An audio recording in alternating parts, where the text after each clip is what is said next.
कांग्रेस के राष्ट्रीय प्रवक्ता सुरेंद्र राजपूत ने आज एक होटल के सभागार में प्रेस वार्ता कर केंद्र सरकार पर जमकर निशाना साधा।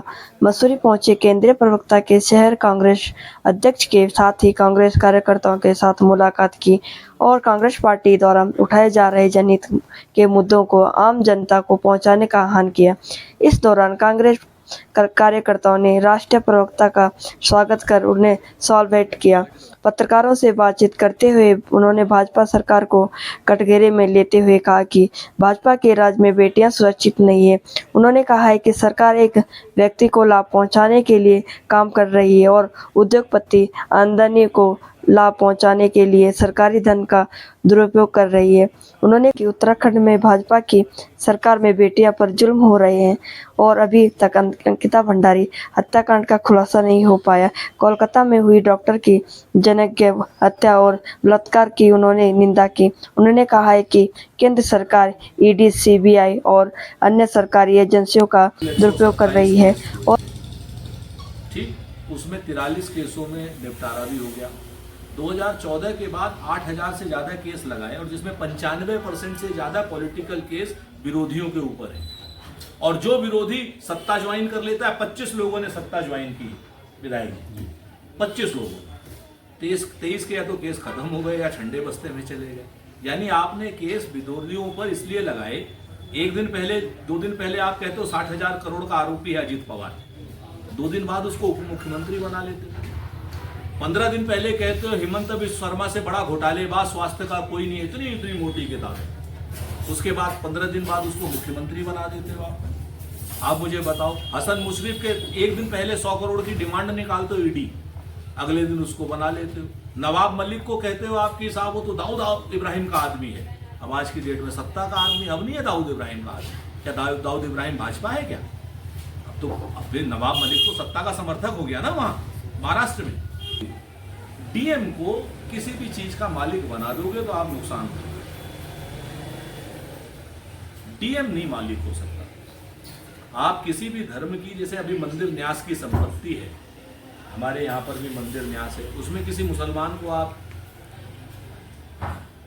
एक्सेप्ट करोगे कि उसकी समिति में होना चाहिए? मुसलमान की संपत्ति, मुसलमान की जमीन, मुसलमान का सब उसने अपने उससे लिया, उसमें किसी गैर को बनाने की जरूरत क्या है? नंबर 1। नंबर 2, डीएम कैसे मालिक बन जाएगा किसी भी चीज का?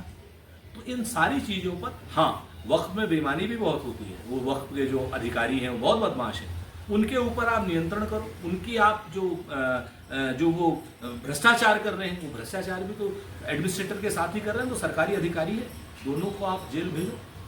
तो आप उसकी कुरीतियां खत्म करो। आप वक्फ के नाम पर हिंदू मुसलमान, हमारी किसी व्यक्ति विशेष से नहीं है ये लड़ाई, फसल और नस्ल को बचाने की।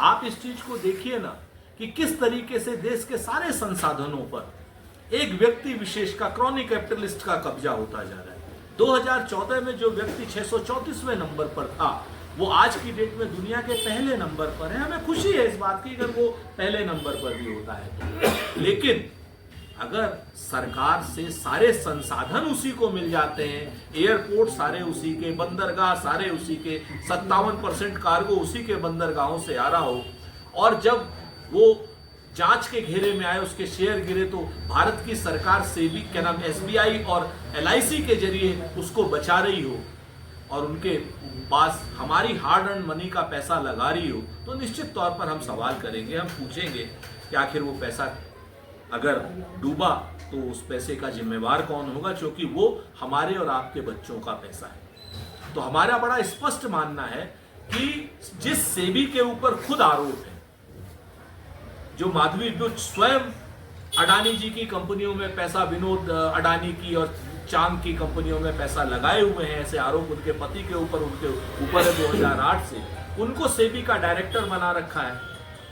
और कहते हैं ना कि किससे करे शिकायत कैसी है दुश्वारी है, मुलजिम भी सरकारी है और मुंसिफ भी सरकारी है। तो ये जांच कैसे होगी? 2 महीने में सुप्रीम कोर्ट ने कहा था जांच खत्म करने के लिए, लेकिन 18 महीने से ऊपर हो गए हैं। और अडानी निर्द्वंद होकर के कभी पोर्ट ले रहे हैं, कभी रेल ले रहे हैं, कभी तेल ले रहे हैं, कभी सारे संसाधन, सड़क, सब के सब उनके पास जा रहे हैं, जबकि हर हिंदुस्तानी के पास इसको आगे बढ़ने का बराबर हक है। मसूरी के लोगों को भी ठेका अगर बंबई में मिले तो इसमें क्या बुराई है, सिर्फ अडानी जी को क्यों मिले। तो हमारी मांग है कि इन सारी चीज़ों की, चाहे वो बंदरगाह जिस तरीके से उनको दिए जा रहे हैं, जिस तरीके से उनकी कंपनियों में LIC का, SBI का पैसा लगाया जा रहा है, जिस तरीके से फीस बढ़ाई जा रही है, इन सारी चीज़ों की मिलजुल करके, और जो आरोप उनके ऊपर पहले से लगे हुए हैं, माधवी बुच के ऊपर जो आरोप, सेबी के ऊपर जो आरोप अडानी से साठ-गांठ के लगे हैं, इनकी सबकी जांच JPC से। हमारे पास कोई आंकड़ा तो है नहीं, हम सरकार नहीं, हमारे पास एजेंसी नहीं है, लेकिन ये तो स्पष्ट हो रहा है कि ऑफशोर कंपनियों के जरिए 20,000 करोड़ से ज्यादा का पैसा अडानी जी के यहाँ लगा है, और उसकी ट्रेल क्लियर है, सारी चीजें वो तो सब बता रहे हैं। अब वो पैसा काला है, सफेद है, गोरा है, ग्रे है, ये तो सरकार बताएगी ना। हम जो पैसा अनअकाउंटेड है उस पैसे की तो जांच सरकार करेगी। तो हम तो आरोप लगा रहे हैं, हम चाहते हैं कि इसमें पारदर्शिता हो, इसीलिए हम चाह रहे हैं कि JPC गठित हो, ताकि दूध का दूध पानी का पानी हो। सब जीत करेंगे आदरणीय साथी। हमने अडानी को ये थोड़ी कहा कि वो कोई देशद्रोही है, हम तो कहते हैं गैर, उनका सारी चीज कानूनी ढंग से, पारदर्शी ढंग से होनी चाहिए। आप हमें बता दो, राजस्थान में अडानी को अशोक गहलोत जी ने 50,000 करोड़ का काम दिया, आप निकाल दो उसमें कोई नुक्स। हम तो निकाल रहे हैं ना, हम तो कह रहे हैं कि पहले जीवीके कंपनी के ऊपर आपने छापा डाला सरकार, उसके बाद 6 महीने बाद वो जीवीके कंपनी को अडानी ने कैसे ले लिया। हम तो कह रहे सीमेंट कारपोरेशन ने के ऊपर पहले छापा डाला, फिर अडानी, अंबुजा सीमेंट पे छापा डाला, उस कंपनी को भी अडानी। तो हम ये कह रहे हैं कि हम तो आगे भी देंगे व्यापारियों की, हम व्यापारियों के खिलाफ थोड़े हैं, लेकिन व्यापारी देश के लिए काम करें।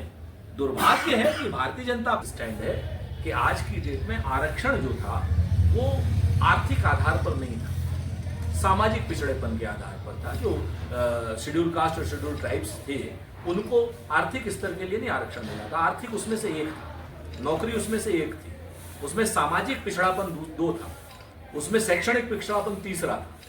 तो इन सारी चीजों को लेकर के जब तक समाज के आखिरी वर्ग को इसका लाभ नहीं मिल जाता, तब तक अनुसूचित जाति, अनुसूचित जनजाति में आरक्षण का क्रीमी लेयर बनाना अनुचित है। हमारे वहाँ पे 24 घंटे भाजपा भी उतना नहीं कर रही है, लेकिन चूंकि नोएडा के चैनल हैं, वो सिर्फ भाजपा को दिखाने का किसी जोशी जी से उनको आदेश मिला है। हम बहुत स्पष्ट रूप से महिलाओं के प्रति कहीं पर भी अपराध हो, उस अपराध में कोई मेरी देरी नहीं होनी चाहिए, साफ बात, महिला महिला है। अब उस वही घटना बंगाल में हुई, विभत्स घटना हुई, राहुल गांधी जी ने भर्त्सना की, क्या नाम, प्रियंका जी ने भर्त्सना की, लगातार उसमें आदमी को पकड़ लिया गया, लेकिन भाजपा वाले क्या कर रहे हैं, नोएडा चैनल के साथ मिलकर के उसमें से 150 ग्राम सीमेंट मिला, उसमें ऐसा में, मतलब उस लड़की का हजारों बार बलात्कार कर रहे हैं अपने व्यक्तिगत लाभ के लिए। आप इस चीज को बताओ, कहने में भी शर्म आती है, आप हम सबको, आपको सुनने में शर्म आई, और भाजपा वालों को बोलने में राजनीतिक लाभ ले। और सेम घटना अभी बदलापुर में हुई, भाजपा के मुंह में दही जम गई। सेम घटना उत्तराखंड में अंकिता भंडारी की, अब आपके सामने है, यहाँ पर आंख में आंसू नहीं आते आपको, भाजपा वालों के नहीं आते आंख में आंसू। अभी ISBT में हुई, वो भी महिला यही की थी, अभी नर्स के साथ हुआ, वो भी महिलाएं। तब भाजपा का जहां शासन है, हम तो कहते हैं अगर हमारा शासन है, कांग्रेस का शासन था राजस्थान में, करेली में घटना हुई थी, राहुल गांधी, प्रियंका गांधी दोनों गए थे अपनी सरकार के खिलाफ। नरेंद्र मोदी आएंगे यहाँ पर उत्तराखंड में अंकिता भंडारी के माँ बाप का वो पूछने के लिए, आंसू अगर आएंगे तो मुझे बता दीजिए, राजनीति छोड़ दीजिए। जो बंगाल की घटना विभत्स है, तो उत्तराखंड की घटना आपको कम विभत्स है। छोटी सी बच्ची, नन्ही सी बच्ची बेचारी जो है, आपकी हमारी बेटी नौकरी तो करने जा रही थी, और क्या मांग रही थी आपसे, अपनी मेहनत का पैसा मांग रही थी, क्या कर रही थी आप बताओ मुझे। सरकार अभी तक है, न्याय भाजपा के नेताओं के ऊपर आरोप है, न्याय मिला है क्या? बंगाल में तो कह रहे हैं 2 दिन में न्याय दे देंगे, यहाँ दे देते।